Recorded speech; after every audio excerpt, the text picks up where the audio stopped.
What's up, Stat Family? Told you we was coming back with another. We got Vintage NBA, Larry Bird. This is a live reaction. Make sure you hit that like button, hit that sub button, and comment below. Let get it.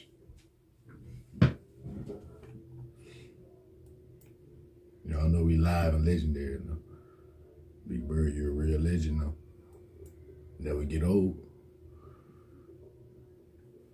In the town of French Lick, You that young Larry Bird honed his skills to perfection and grew up to become the savior of the NBA's most fabled franchise. The story of a rare bird is next on Vintage NBA.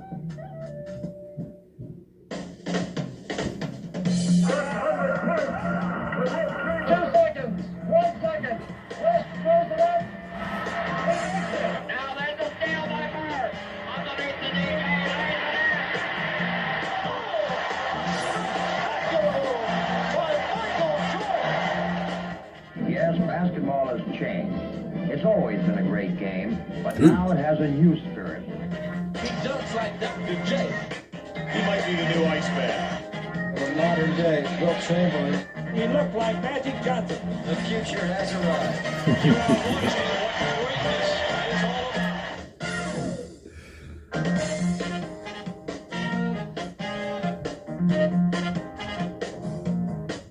Hello everyone and welcome to Vintage NBA. I'm Robin Roberts.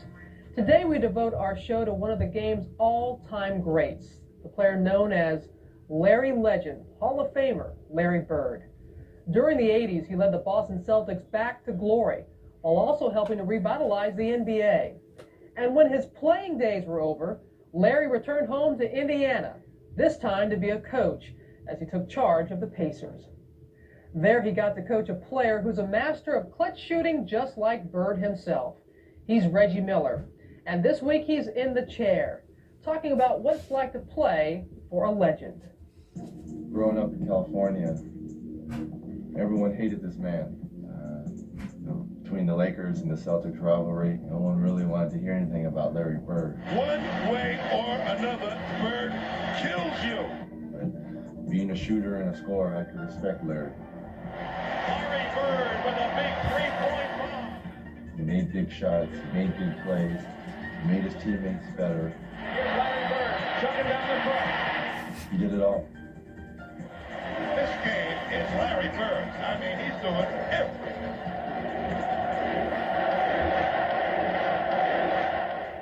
Each and every time he entered or approached the game, he knew that his will, his desire, what he was going to accomplish that night was going to be the determining factor. Leads the Bird off the fake, improves his position, and the Celtics are up again. I think probably the most infamous is the steal against Detroit. Detroit by 1, 17 seconds, so Boston goes for the final shot. It's one of those games where you remember where you're at that time because everyone's like, oh my goodness, they're going to beat the Celtics. This is unbelievable. And I remember I was in LA at the dorms. The guys were all around. We were watching the game. And the ball gets knocked out of bounds by Ada. No, they call it the other way. Detroit ball with 5 seconds to go. You know, Detroit was right at the apex to get over the hump. And the only way you were going to get over the hump was to beat the Celtics. Isaiah wants to hurriedly get the ball in bounds, which is a good move on his part. And now there's a steal by Bird. Underneath the DJ, lays it in. Wait a minute. You kidding me? No. No, he didn't. What a play by Bird. Bird stole the imposing pass. And Boston has a 1-point lead with 1 second left. Oh my, this place is going crazy. It's funny, my rookie year, our first game was in the Garden. Of course, the Celtics were beating us down, but we were playing very competitively. And I remember, because I had never met Larry before, and I remember him walking up to me and saying, keep working hard. You're going to be a good one.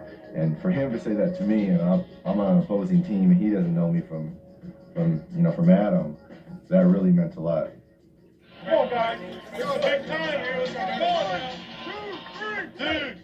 It's hard to even fathom that he is coaching. Be patient on offense, okay?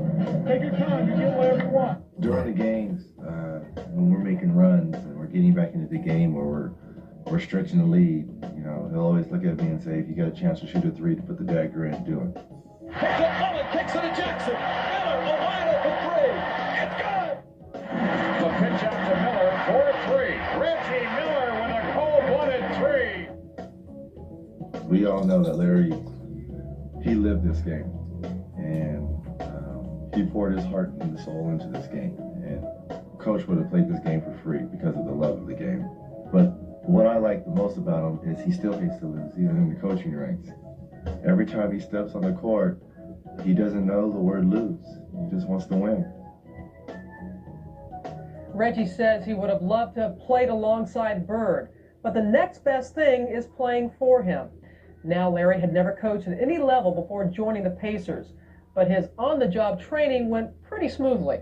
In his first season, he led Indiana to the conference finals and won the Coach of the Year award. All he had to do was find room for it in his trophy case, which was already jam-packed from his playing days. And we'll look back at his career in just a moment. He was not about clothes, he was not about fashion, wasn't about cars, he was about the love of the game. People already are starting to compare you to some of the all-time greats, in the pro game. Do you think this is fair? No, not really. I play a whole different game. I try to just do the things that I have to do to win, and I know it takes just more in scoring, so I don't care who they compare me with, I'm still Larry Bird. Definitely. In the late 70s, the once proud Boston Celtics had fallen on some pretty tough times, but they were revived by a rather unlikely hero, a shy country boy from a small town in Indiana named Larry Bird. In college, he led unheralded Indiana State to the national championship game. And in 1979, he began turning the Celtics into winners once again. Over the next decade, Bird led Boston to 3 NBA titles and won 3 MVP awards. He always played his best when the stakes were highest, and he left behind some unforgettable images. Larry Joe Bird was one of those players that your eyes were always drawn to.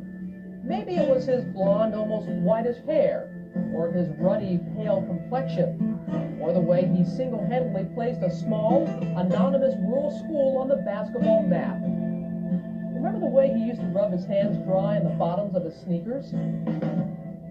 Arriving in Boston in 1979, he entered into basketball's ultimate cathedral and quickly became etched in part of the history of the NBA's most storied franchise. He seems like a Celtic. I mean, can anybody envision Larry Bird wearing a Laker uniform? He doesn't even look right. I mean, think about the colors on Larry. Does that look right?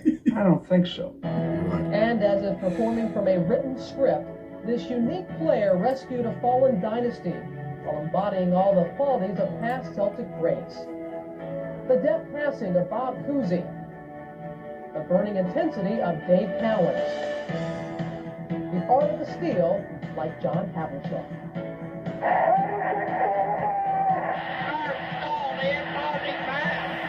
The brashness of the Celtic patriarch Red Auerbach, and the ability to wage a psychological war on the court like Bill Russell. I called Larry Bird one year and I said, I just want to tell you something. The way you conducted yourself, the way you played made me proud of yourself. But That's no one saw legendary. the game quite like Bird did. With his unique vision and fearless court sense, Bird used the other players on the basketball court the way a grandmaster moved the pieces on a chessboard. Now they clear aside for Larry. Fakes it. Bird. There's the play of the game, right there. But his skills did not come without sacrifice. The quintessential gym rat, who was constantly looking to improve, Bird was a working-class hero who fans in the last rows could relate to. He was not about clothes, he was not about fashion, wasn't about cars, he was about the love of the game. I could never relax because I knew Larry was working. Whatever it is that he couldn't do, I knew he was going to work on it. Lockdown.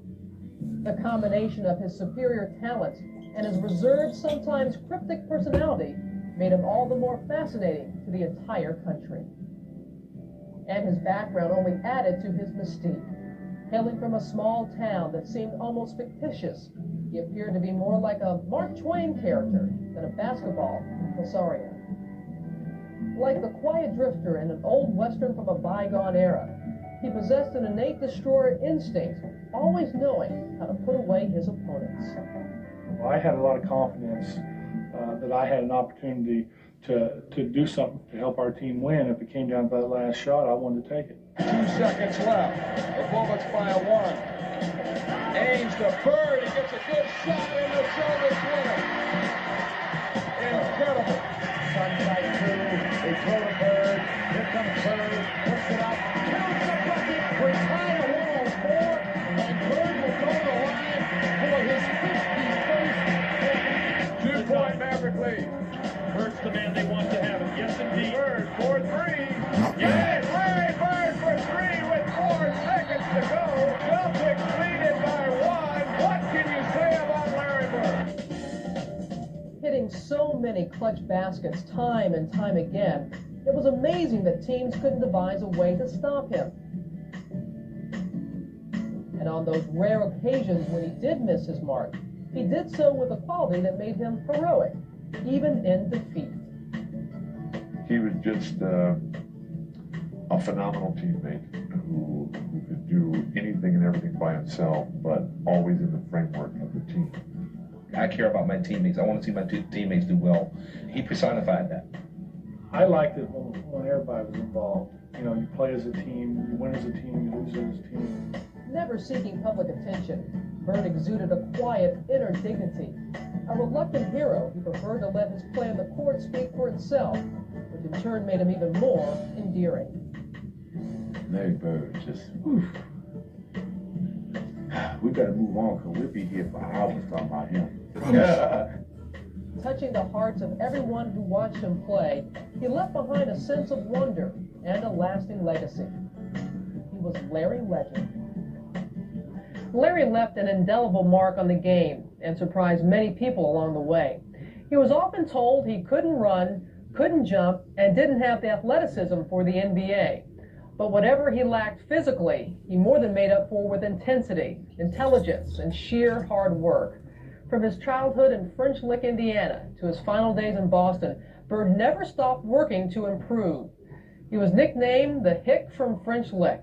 But as Larry once said, quote, "I came to Boston a hick and left a legend." That's not bad. Later, we'll relive one of Bird's greatest moments against Magic and the Lakers in the '84 finals.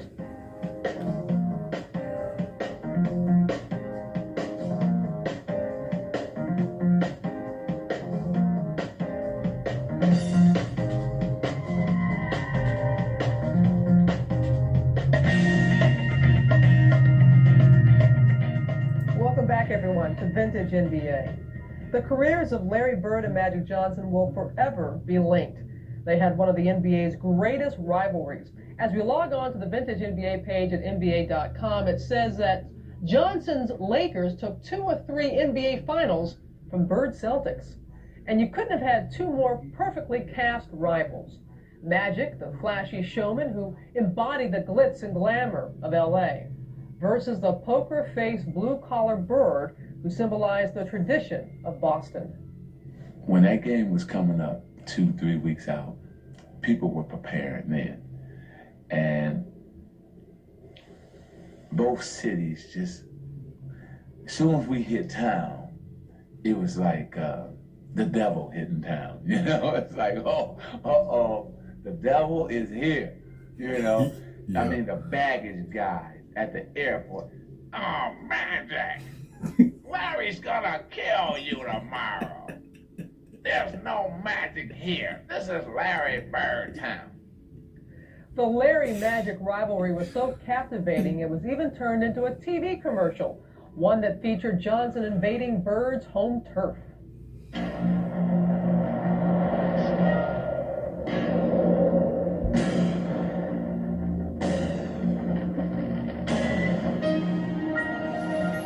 Converse made a pair of Bird shoes for last year's MVP. Yep. When they made a pair of Magic shoes for this year's MVP.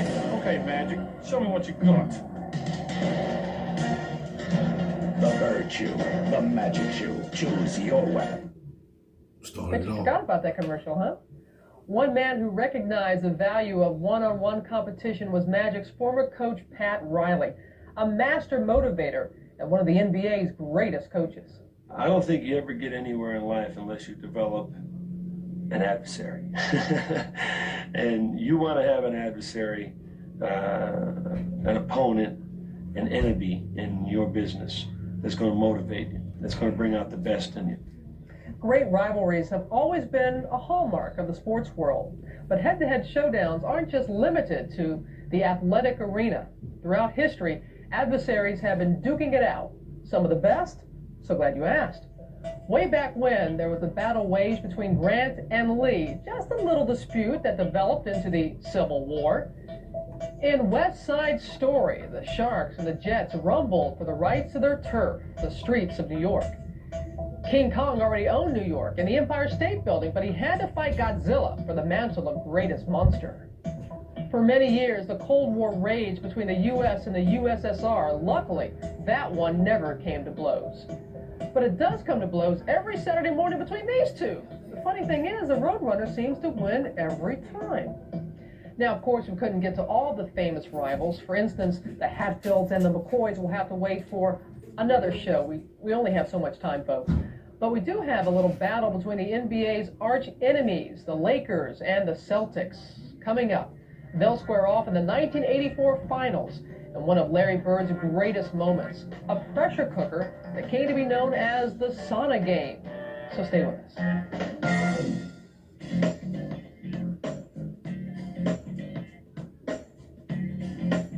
5 years after battling for the NCAA title, Larry Bird and Magic Johnson renewed their rivalry in the NBA. The Celtics and Lakers met for the 1984 championship. They split the first 4 games, and Game 5 was a heated battle in more ways than one, as Boston Garden was sweltering. We'll relive that game in a special sighting for you bird watchers, straight from the ornithology section of the Airwave Archive. Larry and the Celtics lead by 6 in the second quarter as we join Dick Stockton and Tommy Heinsohn on a steamy June 8th, 1984.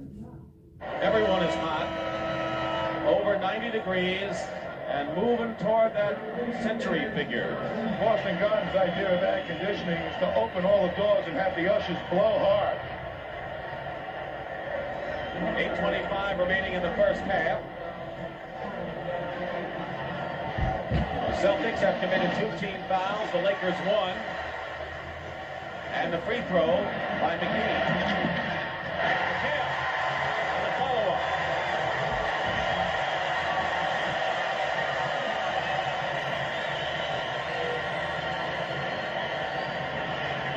Kareem goes inside and lays it in, and the basket counts at a foul.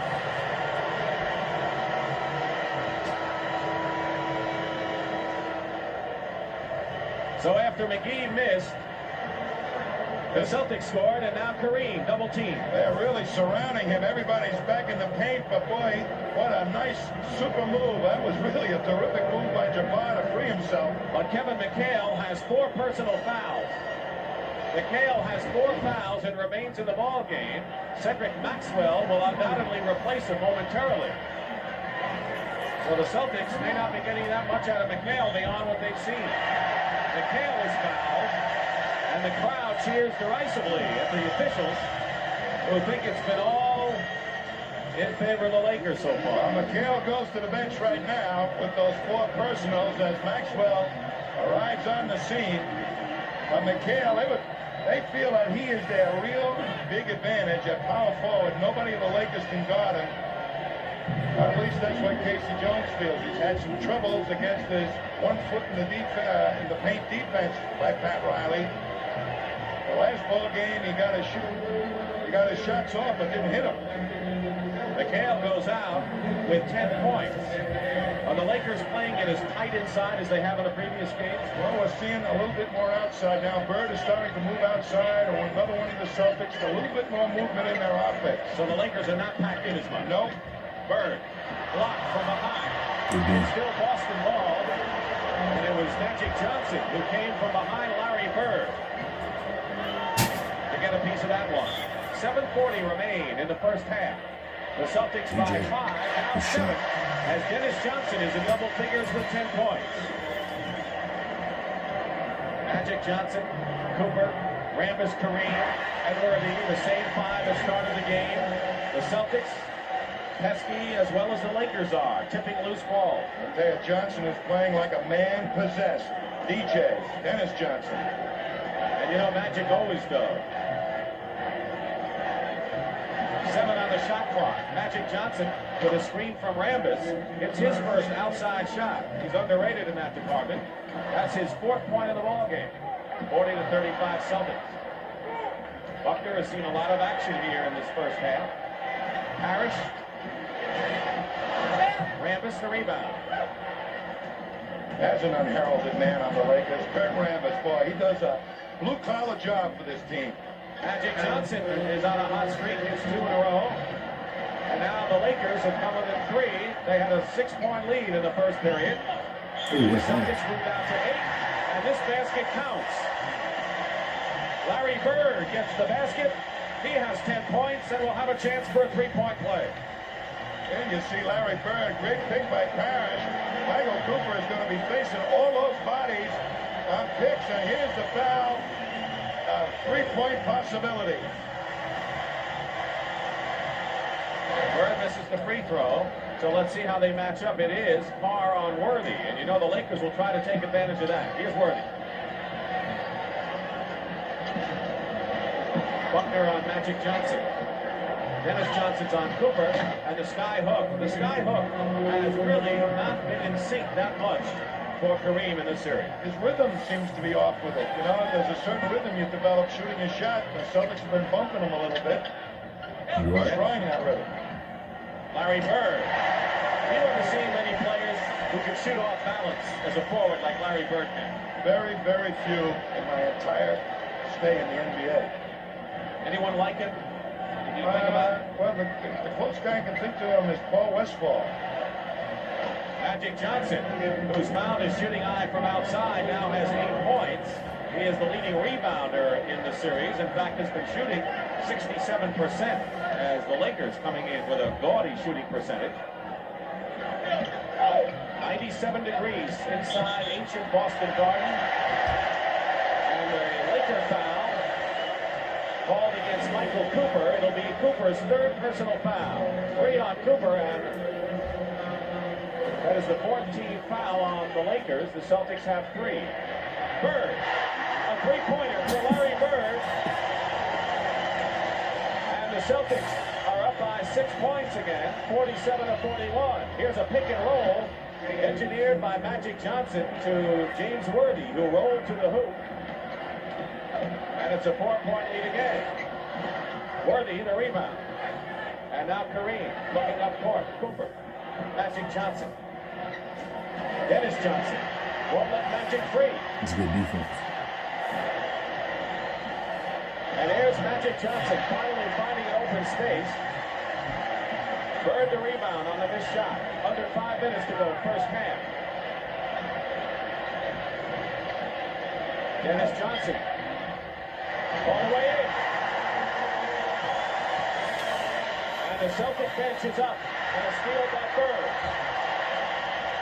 Larry Bird finds Dennis Johnson, who's open.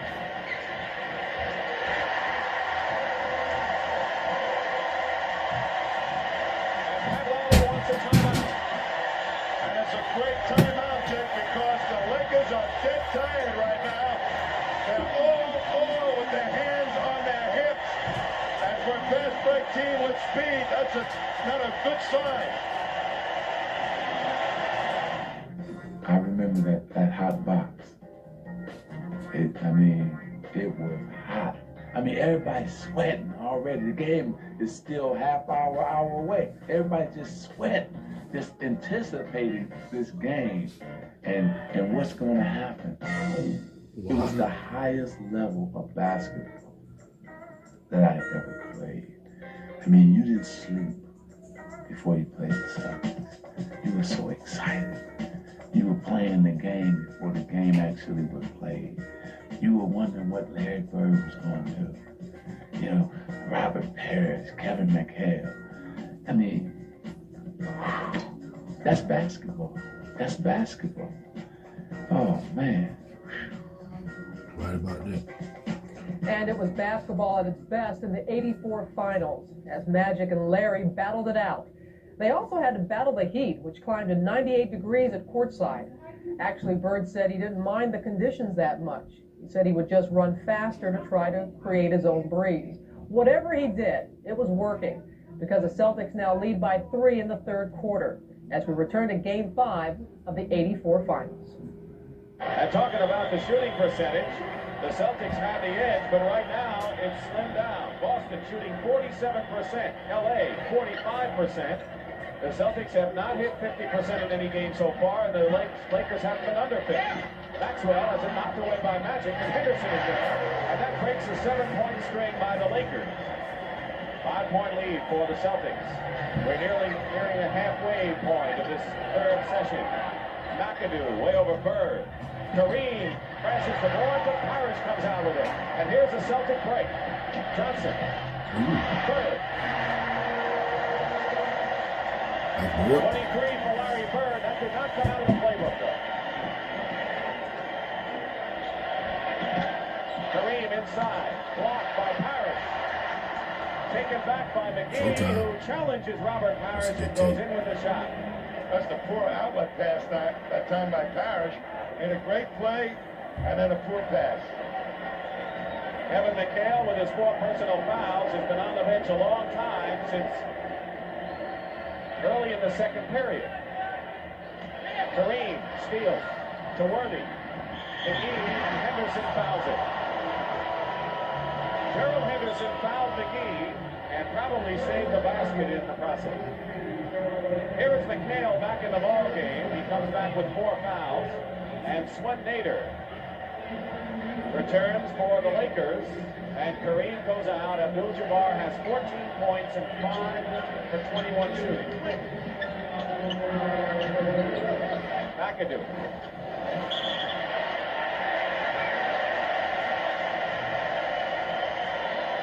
And a loose ball foul called against Swen Nader. 3 fouls on Nader, who is part of 2 NCAA championship teams at UCLA. And a fine rebounder is still Kareem so far in this series. Well, the Celtics may go to Robert Parrish at this point. Nader can't guard him. Larry Bird, who has 25 points and is 11 for 14 shooting. When Worthy is on him, he feels free to shoot the ball outside because Worthy wants to back off him. McHale. McAdoo loses it to Dennis Johnson. It's a race with Magic. Good take. 9-point lead. And a timeout by the Lakers. Boston Celtics, who are playing in the same humidity, look as fresh as anything, and the Lakers look like they're exhausted. This is no fun for a big guy playing in this heat. Well, that's Larry Bird, and he has played a lot of minutes so far. And normally when you get tired, a guy like Larry Bird starts to miss from the outside. All big people start to front rim things. But here he is. He's just hitting that long outside shot. He wants to win this thing so badly, I don't think he's even considering being tired.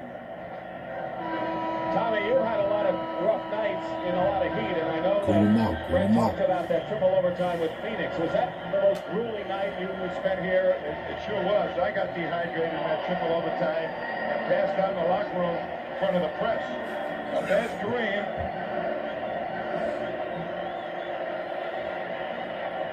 And actually just passed out right there in front of the newspaper guy. Of course, you're talking about that great game in 1976. Tommy Heinsohn guiding the Celtics to the title over Phoenix. Good feed from Magic Johnson to Mike McGee. 76-69, 4:20 to go in the third period.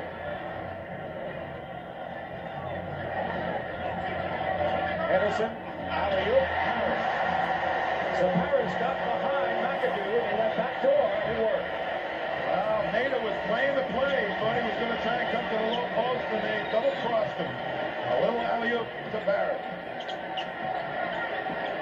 It's good defense. McHale deflected it. And Johnson tips it out of bounds. Still Boston ball. And you can see the Celtic bench very much in this game. Leading 78-69. 9-point lead. Biggest margin for Boston was 12. Henderson. And Swen Nader clears it to McGee. Celtics getting back on defense. McGee went around, but without the ball. And an offensive foul called against L.A. Dennis Johnson was hitting the face. For the elbow. He was determined to take it strong to the hoop, and Dennis Johnson had him played absolutely perfectly. 4 personal fouls now on Mike McGee, who was a starter most of the playoffs until the move made by Pat Riley in the 6th game at Phoenix to put in James Worthy at forward and Michael Cooper at guard, and it worked. Right now, the Celtics lead in a 2-2 series. Here's Bird again. McHale over the top, may have been hit, and he has been. 5 personal fouls on Kevin McHale as he tried to go over the top. Byron Scott is coming in for the first time in the ball game, the rookie Laker guard. You can't worry about fouling out. You got to go and do your job. There's McHale over the top. And I don't think there was that much contact on that play, to tell you the truth. He had his hands on the ball like the other 2 players. 15 foul. McAdoo will go to the line to shoot 2. He's got the weirdest free throw shot, Bob McAdoo. When I first saw him in Olympic tryouts, he didn't hit. They told me he scored 38 points a game in college. I couldn't believe it. 1 out of 2 for Bob McAdoo. But McGee went out, and Byron Scott, the rookie from Arizona State, is in the ball game. He's a good outside shooter. Here's McHale inside, blocked by Nader, I believe. And here come the Lakers, trying to cut it to 6. Nader off the rim, and a foul, loose ball against James Worthy. And all the gentlemen from North Carolina did was nod his head to Earl Strong.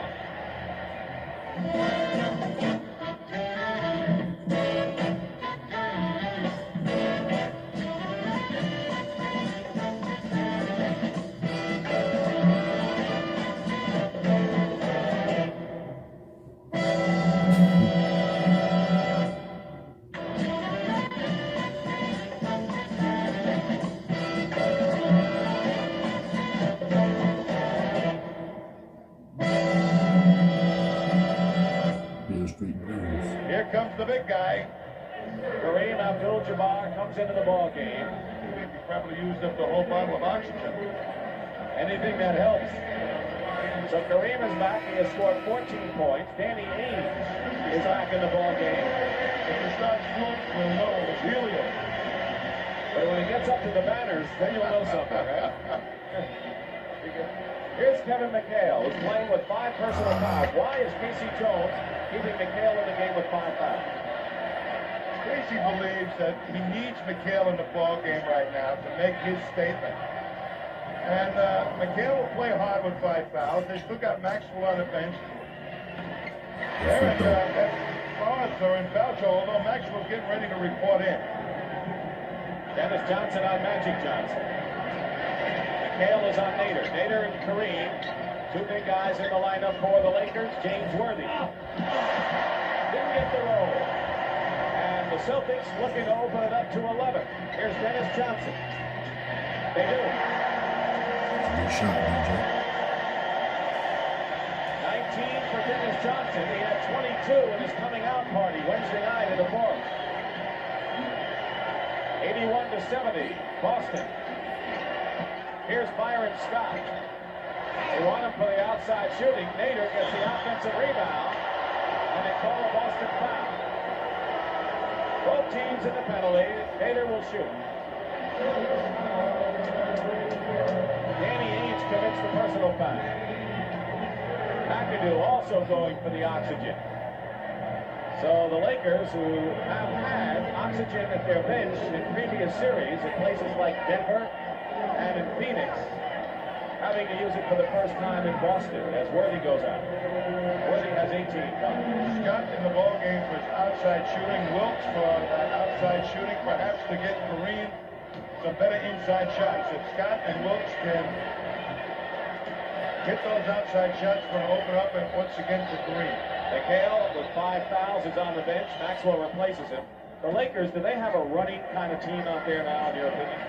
A semi-running team. They've got the Twin Towers in there, Swen Nader, so they can play power, and they still got 3 guys that can get up the court quickly. 2:15 to go, third period. Maxwell, Ainge, open. Danny Ainge, who's played a significant role in the 2 Boston wins. In games 2 and 4, 21 points combined in those games. Magic Johnson throws it away, going for Wilkes, but it was tipped by a Celtic. So the Lakers maintain possession with 2:01 on the clock. They're going to go with a rebounder in here. Kurt Rambis replaces Swen Nader. Rambis goes in for the 34-year-old Swen Nader. You know, my hat's off to Earl Scrumboy. He's got a young man, and he's still got the sharp eye here in the late stages of the third quarter. Jamal Wilkes in the corner. They swing it around, and Magic Johnson trying to feed that extra pass inside. But hold it, there's a foul against the Lakers. Kurt Rambis. Ray Kite is coming into the ball game. He was the #1 pick by the Celtics from Brigham Young. He's strong, he's good around the hoop, and the Celtics like what they see in him. And this is not a bad spot to use him, I would think, because Maxwell goes out. So when you have an 11-point lead and maybe 13 points, you can afford to bring in Working. You're right. Ainge. You gotta make that. 1:45 to go. 83-72. Here's Rambis. Yeah, Rambis. No basket traveling called against Rambis. Get the ref. Yeah, I've seen the ref for me. Tried for a steal. And now it's Lakers ball as it was knocked out of bounds. Magic Johnson shaken up. 83-72, nearly a minute and a half to go. The Lakers trying to climb back. The Lakers have outplayed the Boston Celtics for 3 games, 4 games really. As Kareem gets inside and gets a basket and a foul, and this is the first game of the series that the Celtics have outplayed the Lakers. And if they hold on and win the game, they're leading 3-2. They have a long way to go. But how do you assess the way the impetus is going? It's going pretty good, but right here, Greg Kite isn't going too good as he lets Kareem slip right inside and never did get that huge body on Jabbar. Kareem has the 3-point play. 83-75, 1:24 remaining.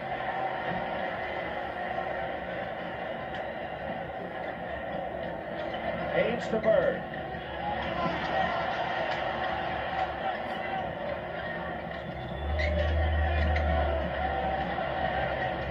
Three-point attempt by Danny Range. Bird has 2 of them, and Danny Ainge has 1. 3-point plays, and with under a minute to go, the Celtics lead again by 11. Rambis inside, and a Celtic foul.